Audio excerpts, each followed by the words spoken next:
अस्सलाम वालेकुम, welcome to my channel. कैसे हैं आप लोग। आज की वीडियो में 6.6 सॉल्व करने जा रहे हैं हम। चैप्टर नंबर 6 की लास्ट एक्सरसाइज है ट्रिग्नोमेट्री की, और इसके बाद हम फिर नेक्स्ट वीडियो में रिव्यू एक्सरसाइज करेंगे। अच्छा जी, इसमें ना दो बातें आप लोगों ने पहले याद रखनी है, फिर हम एक्सरसाइज पे चलते हैं। दो तरह के एंगल्स हम इसमें पढ़ेंगे, एक एंगल ऑफ एलिवेशन होगा और दूसरा एंगल ऑफ डिप्रेशन होगा। एंगल ऑफ एलिवेशन क्या होता है कि आप लेट से एक दीवार है, दीवार के साथ कोई आप लैडर या सीढ़ी लगाते हैं और ये ग्राउंड है नीचे, ठीक है। अब इस सीढ़ी का ग्राउंड के साथ एक एंगल बन रहा होगा, ठीक है, और ये एंगल ऊपर की तरफ बन रहा है। यानी आप लेट से इस पॉइंट पे खड़े होके सीढ़ी के पास देखते हैं कि इधर ऊपर को सीढ़ी के टॉप की तरफ, तो यहाँ पे जो एंगल बन रहा होगा ना नीचे ग्राउंड के साथ, इस एंगल को हम कहते हैं एंगल ऑफ एलिवेशन, यानी नीचे से ऊपर की तरफ। इसी तरह से अगर ऊपर से नीचे की तरफ कोई एंगल बन रहा है, जैसे फॉर एग्जांपल ये एक ट्रायंगल है, ठीक है। अब इसमें ऊपर से नीचे एक एंगल बन रहा है ये, लेकिन ये इस दूसरी टाइप मैंने आपको क्या बताई है, एंगल ऑफ डिप्रेशन। लेकिन इसको हम एंगल ऑफ डिप्रेशन नहीं कहते, ये जो अंदर बन रहा है ऊपर से नीचे की तरफ। एंगल जो है ना हमेशा हॉरिजॉन्टल लाइन के साथ बनता है। नीचे ये हॉरिजॉन्टल लाइन थी ना, यानी एक्स एक्सिस के अलॉन्ग एक लाइन थी जिसके साथ ये एंगल बन रहा था। यहाँ पे भी आपने एक्स एक्सिस के अलॉन्ग एक लाइन ड्रॉ कर लेनी है। इसके साथ ये जो एंगल बनेगा ना, ये होता है एंगल ऑफ डिप्रेशन, ठीक है। अब जितना एंगल यहाँ बनता है उतना ही इस लाइन पे अंदर की साइड पे बनेगा। यानी इस लाइन पे बाहर की साइड पे लेट से यहाँ 45 डिग्री बन रहा है, तो इस लाइन पे अगर आप नीचे की तरफ आएँ तो इधर अंदर जो एंगल बनेगा वो भी 45 डिग्री होगा। इसे कहते हैं एंगल ऑफ डिप्रेशन, यानी ऊपर से नीचे की तरफ, और ये हॉरिजॉन्टल लाइन के साथ बनता है, बाहर वाला एंगल होता है, इंटरनल नहीं होता, ठीक है। इस तरह से एंगल ऑफ एलिवेशन क्या होता है, ये आप नीचे से ऊपर की तरफ जब देख रहे हो तो यहाँ जो एंगल बनता है उसे एंगल ऑफ एलिवेशन कहते हैं। अब हमारे पास पहली एग्जाम्पल है, the angle of elevation of the top of a flag post from a point on the ground level. अच्छा, ये क्वेश्चन आपको दिखा देती हूँ, मैंने सारा नहीं लिखा। देखिए ये स्टेटमेंट साथ साथ आप पढ़ते जाए, हम डायग्राम भी बना लेते हैं। Angle of elevation on top of a flag post from a point on the ground level 40 meter away from the flag post. यानी एक फ्लैग पोस्ट है, यानी एक इस तरह से स्टिक होती है, उसके साथ आपने ऊपर यहाँ पे एक फ्लैग लगाया हुआ है, ठीक है। वो कह रहे हैं कि ग्राउंड पे आप जो है ना वो 40 meter away from the flag post खड़े हैं। यानी ये फ्लैग पोस्ट है और इससे 40 मीटर के फासले पे, इस साइड पे 40 मीटर बना लें, इस साइड पे बना लें, आपकी मर्जी है, ठीक है। ये 40 मीटर दूर इस पॉइंट पे लेट से आप हैं। इस पॉइंट से ऊपर की तरफ जो एंगल ऑफ एलिवेशन बन रहा है वो 60 डिग्री है। ऊपर की तरफ ही बनेगा ना, एलिवेशन ऊपर की तरफ होता है, तो ये जो यहाँ पर एंगल बन रहा है दैट इज 60 डिग्री। कहते हैं find the height of the post. Height का मतलब है ये चीज़, ये आपने फाइंड करनी है, ठीक है। अब हमने वही फॉर्मूलाज अपने रिकॉल करने हैं, साइन कॉस टेनेंट के। आपके सामने मैं एक दफ़ा लिख भी देती हूँ। Sine theta is equal to perpendicular over hypo था, cos theta is equal to base over hypo था, और tan theta is equal to perpendicular over base था। अब यहाँ पे अगर आप देखें ये 60 डिग्री हम एंगल यूज़ करते हैं, इसके सामने वाली साइड परपेंडिकुलर होती है, नीचे बेस होती है, तो परपेंडिकुलर और बेस कौन से फॉर्मूला में आ रहे हैं, दोनों टेन के फॉर्मूला में आ रहे हैं, तो हमने टेन थीटा का फॉर्मूला यहाँ पर यूज़ कर लेना है। हम लिखेंगे tan theta is equal to perpendicular over base. अच्छा, अब परपेंडिकुलर हमें कितना दिया हुआ है हमें नहीं पता, लेकिन थीटा हमें पता है 60 डिग्री है। थीटा की जगह 60 पुट कर दें, परपेंडिकुलर आपने फाइंड करना है, बेस हमें दी हुई है 40 मीटर, ठीक है।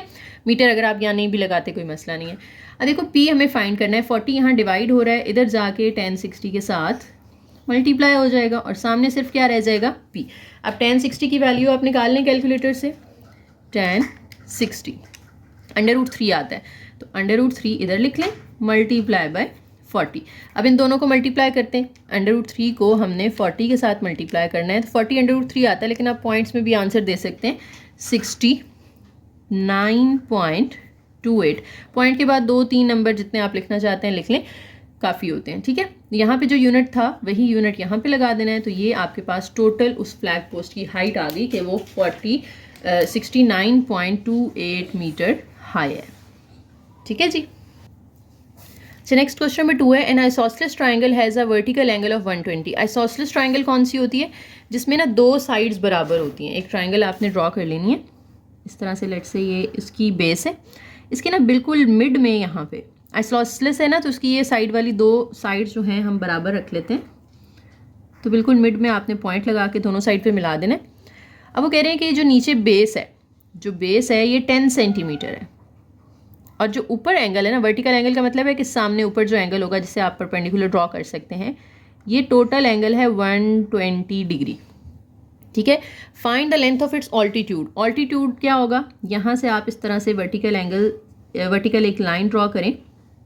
ठीक है, ये ऑल्टीट्यूड है और ये हमेशा परपेंडिकुलर होता है। ऑल्टीट्यूड जो होता है ना, वो दूसरी साइड पे कितना एंगल बनाता है, 90 डिग्री का एंगल बनाता है। तो बेसिकली ये चीज़ आपने फाइंड करनी है।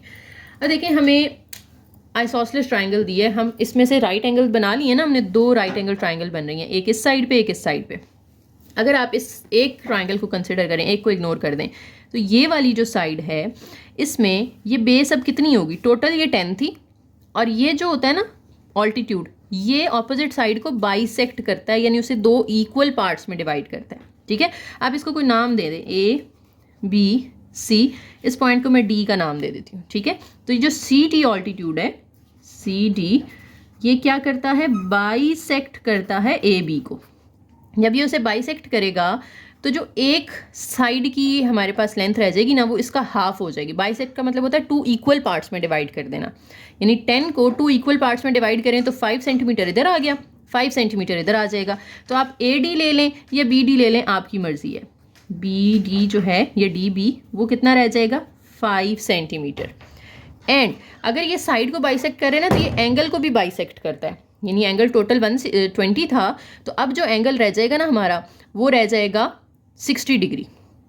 इसको मैं थीटा का नाम दे देती हूँ, इस साइड वाले एंगल को, ये थीटा है, तो जो थीटा मेरे पास रह जाएगा वो 60 डिग्री रह जाएगा। ठीक है, यानी 120 का भी हाफ कर दिया, सामने जो साइड थी उसका भी हाफ कर दिया, तो अब मेरे पास थीटा भी आ चुका है और एक साइड भी आ चुकी है। अब मैं एक छोटी सी यहाँ पे अलग से डायग्राम बना लेती हूँ, जिसको मैंने सॉल्व करना है। ये देखें, ये मेरे पास इधर वाली ट्राइंगल आ गई, ये मुझे 60 डिग्री मिल गया एंगल, नीचे साइड मुझे मिल गई है 5, और ये वाली साइड मैंने फाइंड करनी है। अब मुझे बताएं, आप इसमें कौन सा एंगल लगेगा, सोचें ज़रा। हमने अभी जो फार्मूलाज पढ़े हैं उसमें हमने कहा था कि tan थीटा का जो फार्मूला होता है उसमें परपेंडिकुलर ओवर बेस आता है। ठीक है, अब ये 60 है, तो 60 के सामने वाली साइड परपेंडिकुलर होगी ना, और 60 के साथ वाली बेस होगी। तो हमने जब फार्मूला लगाना है tan theta is equal to perpendicular over base का, तो इसमें हमने परपेंडिकुलर की जगह पे 5 पुट करना है। क्यों 5 पुट करना है, क्योंकि हम एंगल ले रहे हैं 60, तो 60 के ऑपोजिट साइड जो है वो परपेंडिकुलर होती है, तो ये बनेगा tan 60 is equal to 5 over base. हमें नहीं पता तो वो हमने फाइंड करना है, आप इसको ऑल्टीट्यूड कह लें या B कह दें। अब देखें, हमने B फाइंड करना है, तो B इधर जाके मल्टीप्लाई हो जाएगा tan 60 के साथ।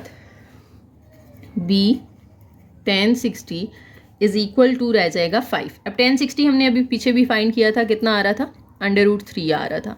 √3 यहाँ मल्टीप्लाई हो रहा है, इधर लाके आप डिवाइड कर दें, तो दोनों को डिवाइड करके जो भी पॉइंट्स में आंसर आएगा वो आपका ऑल्टीट्यूड हो जाएगा। तो 5 डिवाइडेड बाय √3, तो पॉइंट्स में आ रहा है जी 2.886, और इसका यूनिट सेंटीमीटर होगा, तो ये हमारा ऑल्टीट्यूड आ गया। ठीक है जी। क्वेश्चन नंबर 3 देखें, a tree is 72 meter high. एक दरख्त है, एक ट्री है इस तरह से, और उसकी हाइट है 72 मीटर। कहते हैं find the angle of elevation of its top from a point 100 meter away on the ground level. यानी इस ट्री से 100 मीटर दूर एक पॉइंट है, 100 मीटर दूर एक पॉइंट है। इस पॉइंट से आपने इसकी टॉप तक जो है वो लाइन ड्रॉ करके इधर एंगल ऑफ एलिवेशन फाइंड करना है, जिसको हम थीटा का नाम दे देते हैं। ठीक है, अब इसमें भी देखें कौन सी 2 साइड्स इन्वॉल्व हैं, परपेंडिकुलर और बेस, क्योंकि इसके सामने वाला हाइपोटेनस होता है ना, उसकी तो कोई वैल्यू हमें दी नहीं है यहाँ पे, और ना हमने उसको फाइंड करना है, तो वो यूज़ ही नहीं हो रहा। ये 2 साइड्स यूज़ हो रही हैं। फॉर्मूला लगाएंगे हम, tan theta is equal to perpendicular over base. अब थीटा तो मुझे फाइंड करना है, ये ऐसे ही रहेगा, इसके सामने वाली साइड परपेंडिकुलर हो जाएगी, नीचे बेस है। जब आप इन दोनों को डिवाइड करेंगे तो ये आ जाएगा 0.72। ठीक है, अब मुझे थीटा फाइंड करना है, तो tan को दूसरी साइड पे ले जाएं, tan इनवर्स हो जाएगा 0.72 का, आप tan इनवर्स फाइंड कर लें। शिफ्ट tan 0.72, ये मिलेगा जनाब 35.75 डिग्री। तो ये मेरे पास थीटा आ गया। फिर नेक्स्ट क्वेश्चन नंबर 4 है, अ ladder makes an angle of 60 degree with the ground. यानी एक लैडर है, यानी सीढ़ी है, इस तरह से सीढ़ी को हम टेढ़ा रखेंगे ना, यहाँ वॉल होगी जिसके साथ वो लगाई हुई है सीढ़ी, और ये ग्राउंड होगा। ठीक है, वो कह रहे हैं लेडर जो है ना वो ग्राउंड के साथ एंगल बनाती है 60 डिग्री का। एंगल लिख लिया आपने, फिर वो कहते हैं reaches the height of 10 meter along the wall, यानी लैडर जो है वो वॉल के ऊपर कितनी हाइट पर है, ये जो यहाँ पर लैडर है ना, तो ये कितनी हाइट पर है, 10 मीटर की हाइट पे है। आपने क्या करना है, लेंथ ऑफ लैडर फाइंड करनी है। ये लैडर है, इसकी लेंथ फाइंड करनी है। तो बेसिकली आपने ये 90 के सामने वाली साइड फाइंड करनी है, जिसे हम क्या कहते हैं, हाइपोटेनस कहते हैं। तो फॉर्मूला कौन सा लगेगा, अब इसमें दो चीज़ें इन्वॉल्व है ना, इसके सामने वाला परपेंडिकुलर है तो ये P है और ये H है। P और H दोनों किस फॉर्मूले में होते हैं, साइन थीटा के फॉर्मूले में होते हैं। तो हम लिखेंगे sine theta is equal to perpendicular over hypotenuse. Sine theta की जगह पे 60 डिग्री आ जाएगा। परपेंडिकुलर हमें जो है उन्होंने बता दिया है, जो हाइट है वो 10 है, हाइपोटेनस हमें फाइंड करना है। साइन 60 की वैल्यू निकाल लेते हैं। साइन 60 हमारे पास होता है √3/2 is equal to 10 over h. देखिए एच आपने फाइंड करना है, तो एच यहाँ डिवाइड हो रहा है, उधर जाके आप मल्टीप्लाई कर दें √3/2 के साथ, सामने 10 रह जाएगा। चाहे तो इसे आप पॉइंट्स में कन्वर्ट कर लें, चाहे तो वैसे ही उधर ले जाएं। अब √3/2 है ना, 2 यहाँ डिवाइड हो रहा है, उधर जाके 10 के साथ मल्टीप्लाई कर दें। √3 इधर मल्टीप्लाई हो रहा है, इधर आके आप डिवाइड कर दें। तो हाइपोटेनस हमारे पास आ जाएगा 10 2 20 ओवर √3। पॉइंट्स में कर लेते हैं, ज़्यादा बेहतर है। 20 को डिवाइड कर दें √3 के साथ, तो ये हमें मिलता है 11.54। 11 राउंड ऑफ करके आप 5 भी कर सकते हैं, मीटर इसका यूनिट हो जाएगा। तो ये आपके पास हाइपोटेनस आ गया, या आप दूसरे लफ्ज़ों में कह सकते हैं कि सीढ़ी की लेंथ आ गई है। नेक्स्ट क्वेश्चन नंबर 5 है जी, a lighthouse tower is 150 metre high from the sea level, यानी ये सी लेवल है लेट्स से, और इधर से 150 मीटर की हाइट पे इस तरह से एक टावर लगा हुआ है। The angle of depression from the top of the tower to a ship, यानी लेट्स से ये ग्राउंड जो सी लेवल है इसके ऊपर कोई शिप है, इस पॉइंट पे कोई शिप खड़ी हुई है। अब इस शिप के साथ इसका जो एंगल ऑफ डिप्रेशन बनता है, एंगल ऑफ डिप्रेशन मैंने बताया था ऊपर से नीचे की तरफ, लेकिन हॉरिजॉन्टल लाइन के अलॉन्ग, इस तरह से आप हॉरिजॉन्टल लाइन ड्रॉ करेंगे और यहाँ पे बाहर जो एंगल बनेगा एंगल ऑफ डिप्रेशन होगा, और वो कितना बन रहा है, वो 60 डिग्री बन रहा है। कहते हैं find the distance between ship and the tower. ये शिप है, ये टावर है, इनके दरमियान का डिस्टेंस आपने फाइंड करना है, ठीक है। अब देखो इस लाइन के अलॉन्ग अगर हम आएँ तो इसके बाहर जो एंगल बन रहा है वही इस लाइन के इधर अंदर बनेगा ना, तो ये 60 डिग्री हमने एंगल यूज़ करना है, क्योंकि जब हम रेशोज यूज़ करते हैं ना साइन कॉस टेन, तो हमने इंटरनल एंगल्स यूज़ करने होते हैं, एक्सटर्नल नहीं यूज़ करना होता। तो इंटरनल हमने मेंशन कर लिया। अब देखो इसके सामने वाली साइड हो गई परपेंडिकुलर, ये नीचे हो गई बेस। परपेंडिकुलर और बेस कौन से फार्मूला में होते हैं, टेन थीटा के फार्मूला में होते हैं, P/B। थीटा की जगह आपने 60 पुट कर देना है। परपेंडिकुलर हमारे पास 150 है, बेस हमने फाइंड करनी है। B यहाँ डिवाइड हो रहा है, इधर आके आप मल्टीप्लाई कर दें 10 60 के साथ, और सामने रह जाएगा 150।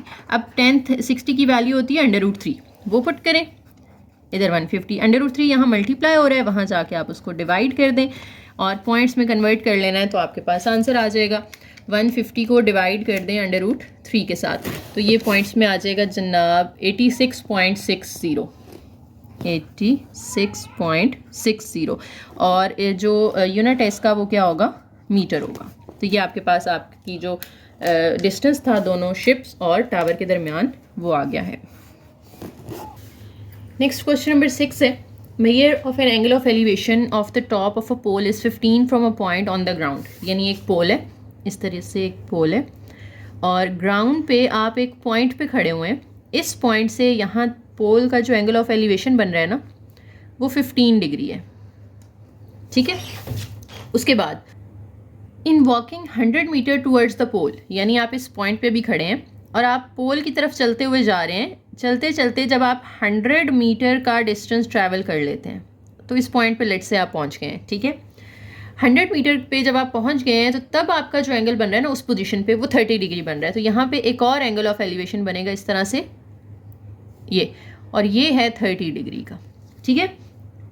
Find the height of the pole, ये जो हाइट ऑफ पोल है ना, ये आपने फाइंड करनी है। अब यहाँ पे देखें, अगर आप तो दो एंगल इन्वॉल्व हो गए हैं, दो ट्राइंगल्स बनेंगी। हम नाम दे देते हैं पॉइंट्स को ताकि इजी रहे हमारे लिए। A B, इसको C कह दें और इसको D कह दें। 4 पॉइंट्स हैं आपके पास। देखें, हमने जब ये चीज़ फाइंड करनी है, तो अगर हम छोटी ट्राइंगल यूज़ करते हैं तो इस हाइट के साथ हमें ये बेस पता होनी चाहिए, जो कि हमें नहीं पता।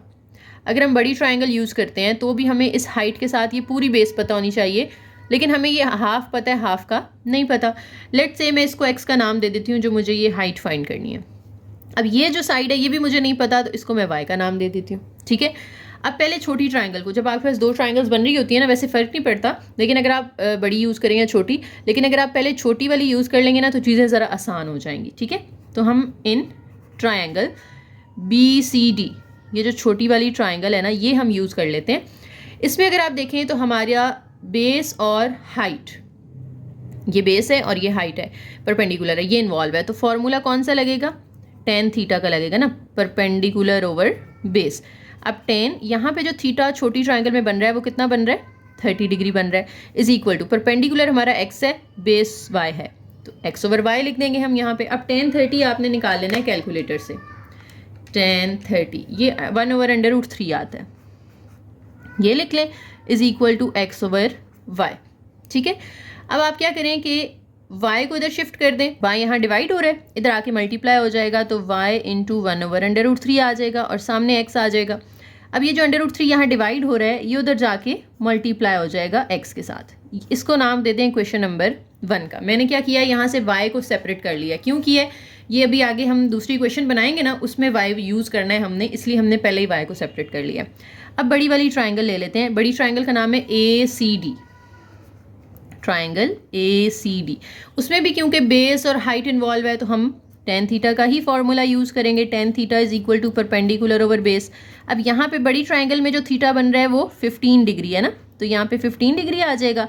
परपेंडिकुलर हमारा x है और बेस देखें, अब यहाँ पे एक बात समझने वाली है कि परपेंडिकुलर तो x है, लेकिन बड़ी ट्राइंगल की बेस ये पूरी आ रही है, इतनी x 100 है और इतनी y है, तो टोटल अगर मैं करूँगी तो दोनों को प्लस कर दूंगी ना, यानी मुझे अगर टोटल बेस निकालनी है तो दोनों को ऐड करना पड़ेगा। तो 100 में आप ये y ऐड कर दें, ठीक है। अब tan 15 निकाल लें, ये पॉइंट्स में आएगा आपके पास। tan 15 0.2679 और 100 प्लस y वहाँ डिवाइड हो रहा है, इधर आके मल्टीप्लाई हो जाएगा और सामने x अकेला रह जाएगा। बेसिकली मुझे फाइंड तो x ही करना था ना, तो x को हमने अलग कर लिया है। अब यहाँ पे y की वैल्यू पुट कर दें। y की वैल्यू हमने क्या निकाली थी? √3x, 0.2679। ये पहले ऐसे करते हैं, इसको मल्टीप्लाई कर लेते हैं। इसको 100 से मल्टीप्लाई करेंगे, 0.2679 को मल्टीप्लाई करेंगे 100 से, तो 0.2 नंबर आगे चला जाएगा, 26.79 आ जाएगा। प्लस फिर इसको y से मल्टीप्लाई कर दें, 0.2679y और इक्वल के सामने x रह जाएगा। अब आप y की वैल्यू पुट कर दें यहाँ पे, 26.79 प्लस 0.2679 और ब्रैकेट में y की जगह पे जो y की वैल्यू आई थी ना, √3x, वो पुट कर दें, is equal to x। 26.79 plus, अब ये √3 के साथ मल्टीप्लाई हो रहा है, 0.2679 मल्टीप्लाई हो रहा है √3 के साथ, तो ये आ जाएगा 0.4640। साथ में जो x है वो एज इट इज़ और सामने वाला x भी एज इट इज़। अब मुझे x फाइंड करना है, लेकिन x दो जगह पे आ रहा है ना, तो दोनों को एक साइड पे कर लेते हैं। 26.79 इज इक्वल टू ये x और ये x वाली वैल्यू जाके माइनस हो जाएगी 4640, ठीक है। अब इसके साथ कुछ नहीं है तो 1 है, 1 में से ये 0.4640 माइनस कर दें, ये मिलेगा हमें 0.536। इसके साथ x आ जाएगा और इधर है 26.79। ये x के साथ जो नंबर यहाँ मल्टीप्लाई हो रहा है वो इधर आके आप डिवाइड कर दें, 26.79 के साथ डिवाइड कर दें 0.536, डिवाइड करने पे मुझे मिलेगा 49.9, तो 49.9 इज इक्वल टू x आ गया। अब x क्या था हमारा यहाँ पर? x था हमारी हाइट, तो हाइट हम मीटर्स में लेंगे ना, क्योंकि हमें नीचे जो डिस्टेंस है वो मीटर्स में दिया हुआ है, तो इसका यूनिट भी हम मीटर्स ही रखेंगे। तो मेरे पास ये पोल की हाइट आ चुकी है 49.9, राउंड ऑफ करके आप इसको 50 भी कर सकते हैं, ठीक हो गया। नेक्स्ट क्वेश्चन नंबर 7 है, find the measure of an angle of elevation of the sun if a tower 300 meter high cast a shadow. यानी एक टावर है, इस तरह से आप एक टावर बना लें जिसकी हाइट है 300 मीटर, ठीक है। अब उसका नीचे एक शेडो बन रहा होगा, फॉर एग्जांपल यहाँ पे अगर सूरज है तो सूरज की वजह से उसका ये शेडो बन रहा होगा ना नीचे, वो शेडो कितना बन रहा है? 450 मीटर। अब इस शेडो से एंगल ऑफ एलिवेशन ऑफ सन की तरफ इस तरह से अगर आप देखें तो यहाँ पे जो है ऊपर की तरफ एंगल बनेगा, एंगल ऑफ एलिवेशन, वो आपने फाइंड करना है, तो हम उसको थीटा का नाम दे देते हैं। अब देखें कौन सी साइड्स इन्वॉल्व हैं, परपेंडिकुलर और बेस। अगेन टेन थीटा का ही फॉर्मूला यूज़ करेंगे हम, tan theta is equal to perpendicular over base. Theta मुझे फाइंड करना है वो वैसे ही रहने देंगे, परपेंडिकुलर 300 है, बेस हमारी 450 है, दोनों को डिवाइड करें तो हमारे पास पॉइंट्स में आंसर आ जाएगा। तो 300 ओवर 450, 300 ओवर 450 ये मिलेगा हमें 0.666 एंड सो ऑन। तो 3 4 तक हम लिख लेते हैं। अब थीटा हम इधर ही रखते हैं, टेन को दूसरी साइड पे ले जाएं तो ये टेन इनवर्स हो जाएगा। तो जो भी हमारा आंसर आया है कैलकुलेटर पे आपने उसका टेन इनवर्स ले लेना है, शिफ्ट 10 आंसर प्रेस कर दें तो ये 33.6 डिग्री थीटा की वैल्यू आ जाएगी। नेक्स्ट क्वेश्चन नंबर 8 है जी, measure of angle of elevation of the top of a cliff. एक क्लिफ है, एक पहाड़ी है इस तरह से, ठीक है, ग्राउंड के साथ इस तरह से उसका एंगल ऑफ एलिवेशन एक पॉइंट पे बन रहा है, कितना बन रहा है 25 डिग्री। फिर कहते हैं walking 100 meters towards the cliff, यानी इस पॉइंट पे अगर आप खड़े हैं तो ग्राउंड पे 100 मीटर्स ट्रैवल करने के बाद, यानी 100 मीटर्स आप जा चुके हैं और इस पॉइंट पे पहुंच के अब जो एंगल बन रहा है ना वो बन रहा है 45 डिग्री का। इधर एक और एंगल बनेगा जो कि 45 डिग्री का बनेगा, ठीक है। आपने क्या फाइंड करना है, हाइट ऑफ क्लिफ फाइंड करनी है। इसको आप लेट से एक्स कह देते हैं, ये आपको नहीं पता आप इसको y कह दें, तो सेम वही चीज़ आ गई ना जो हमने अभी पीछे की है, ABCD आप नाम दे दें, सेम उसी पैटर्न पे हमने इसको सॉल्व कर लेना है। वही चीज़ हमने फाइंड करनी है, वहाँ भी हाइट फाइंड करनी थी, यहाँ भी हाइट फाइंड करनी है। तो सबसे पहले हम छोटी ट्राइंगल ले लेते हैं, smaller triangle in triangle BCD। Tan theta जो है वो किसके इक्वल होगा, परपेंडिकुलर ओवर बेस के। तो थीटा हमारे पास छोटी ट्राइंगल में कितना बन रहा है 45, तो tan 45 is equal to perpendicular x है, बेस y है इसकी, ये x है और ये इसकी छोटी बेस है जो कि y है। अब tan 45 अगर आप कैलकुलेटर से लेना तो 1 आता है, तो 1 is equal to x over y। अब y यहाँ डिवाइड हो रहा है, इधर जाके 1 से मल्टीप्लाई होगा, इसको नाम दे दें क्वेश्चन नंबर 1 का। अब क्या करना है, आपने बड़ी ट्राइंगल यूज़ करनी है, तो बिगर ट्राइंगल का नाम है ट्राइंगल ACD। इसमें भी आपने tan थीटा का ही फॉर्मूला यूज़ करना है क्योंकि बेस और बेस और परपेंडिकुलर इन्वॉल्व है। अब बड़ी ट्राइंगल में जो एंगल बन रहा था वो 25 डिग्री बन रहा था, परपेंडिकुलर उसका भी x होगा और बेस उसी तरीके से हमने जैसे पीछे कहा था कि इन दोनों को प्लस करके टोटल बेस आ जाएगी ना नीचे, तो 100 और y को आपने प्लस कर देना है, 100 प्लस y। अब देखें tan 25 क्या होता है, tan 25 होता है 0.4663 और is equal to x over 100 plus y रह जाएगा। अब 100 प्लस y यहाँ डिवाइड हो रहा है, इधर आके आपने क्या कर देना है, इनको मल्टीप्लाई कर देना है, इज इक्वल टू x आ जाएगा। अब 0.4663 को 100 से पहले मल्टीप्लाई कर लें, फिर इसको y से मल्टीप्लाई कर लें। जब आप इसको 100 से मल्टीप्लाई करेंगे 46.63 आ जाएगा, दरमियान में प्लस, इसको y से मल्टीप्लाई कर दें 0.4663y आ जाएगा, सामने x आ गया। वे फाइंड तो x करना है ना, तो y को ख़त्म करने के लिए इधर जो y की वैल्यू निकाली थी ना, y is equal to x, वो यहाँ पुट कर दें, 46.63 प्लस 0.4663, इस y की जगह x पुट कर दें, सामने भी x आ रहा है। अब x वाली क्योंकि दो वैल्यूज़ हो गई हैं ना, तो ये वाली हम उठा के उधर ले जाते हैं, उधर जाके ये माइनस हो जाएगी। अब 46.63 इज इक्वल टू, इसके साथ कुछ नहीं है तो 1 है, 1 में से ये 0.1 माइनस 0.4663 माइनस करते हैं, सॉरी 4663, तो ये आएगा 0.5337, यहाँ पे x आ रहा है, ये इधर मल्टीप्लाई हो रही है वैल्यू, तो इधर आके आपने उसको डिवाइड कर देना है, divided by 0.5337 is equal to x। तो 46.63 के साथ डिवाइड कर दें 0.5337, ये मिलेगा 87.3 और इसका यूनिट क्या होगा, मीटर होगा। तो ये उस पहाड़ी की, उस क्लिफ की टोटल हाइट आपके पास आ गई है 87.3।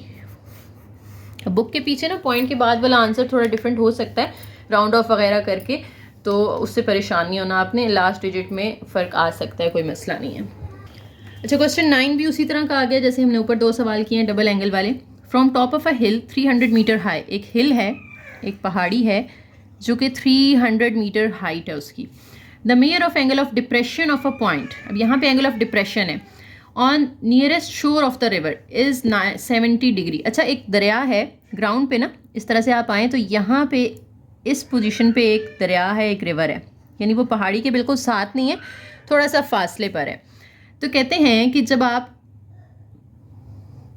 इसके नियरेस्ट शोर कहते हैं किनारे को ना, तो क्लिफ के नियर जो शोर है, इसके करीब वाला शोर है, इस पे एक एंगल ऑफ एलिवेशन बन रहा है, और एक वो कहते हैं कि दूसरी साइड पे बन रहा है, यानी इसका जो अक्रॉस द रिवर, ये नियरेस्ट शोर होगा, ये अक्रॉस द रिवर वाला शोर होगा, इसका भी एक एंगल यहाँ पर बन रहा है।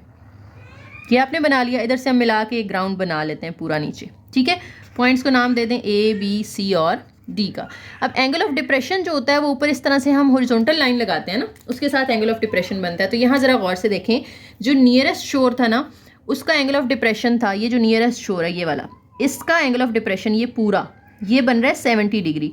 अगर ये 70 है इस लाइन का, तो इस लाइन पे आते जाएं तो इसके अंदर वाला जो होगा वो भी 70 होगा। इसी तरीके से इसका जो दूर वाला है उसके बाहर जो एंगल बन रहा है ना इधर ये वाला, वो 50 डिग्री है। तो इस लाइन के अक्रॉस आएंगे तो इधर जो होगा वो भी 50 डिग्री बनेगा, ठीक है। तो ये दोनों एंगल्स हमारे इस तरह से अंदर बन गए। अब फाइंड क्या करना है हमने, कहते हैं find the width of the river.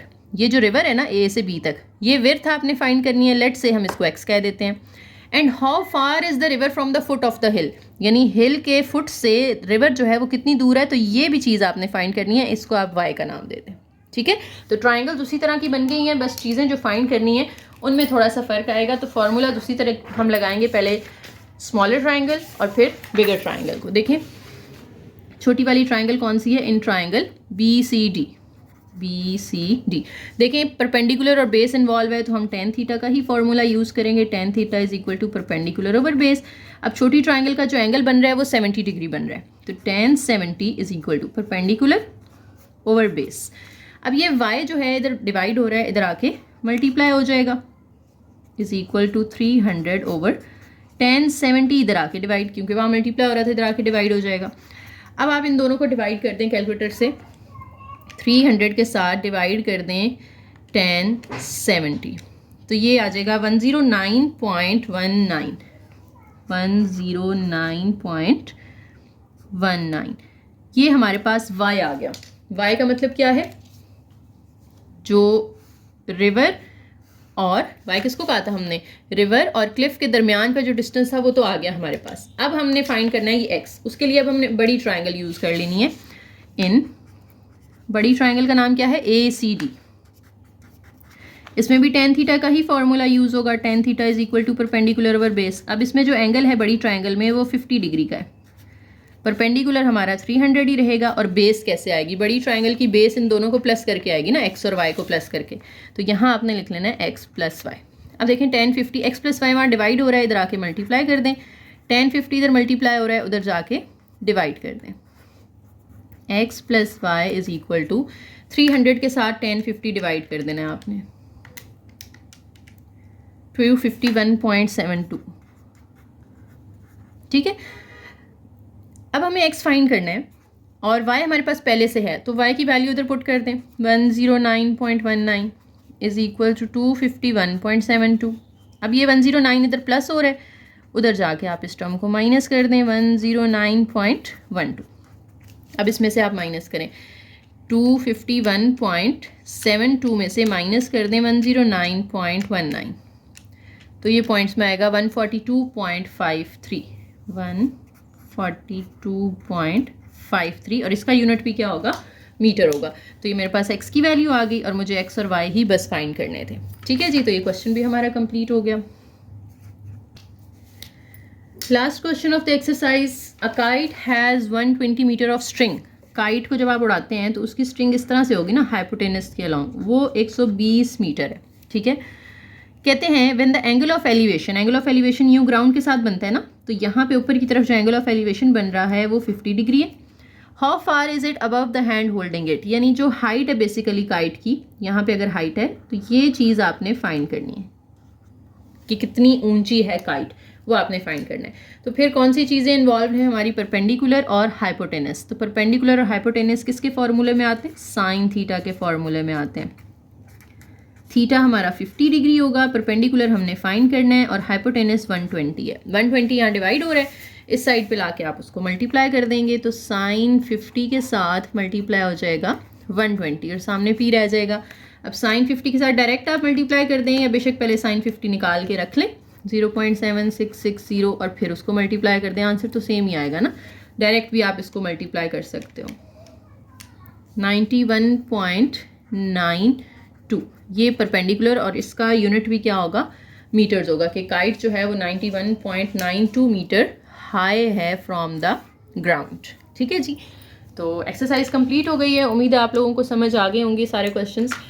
कोई कन्फ्यूजन है तो आप लोग कमेंट सेक्शन में पूछ सकते हैं। वीडियो पसंद आई हो तो लाइक करें, शेयर करें, चैनल को सब्सक्राइब कीजिएगा और एक प्यारा सा कमेंट करके जाइएगा। थैंक यू, अल्लाह हाफिज़।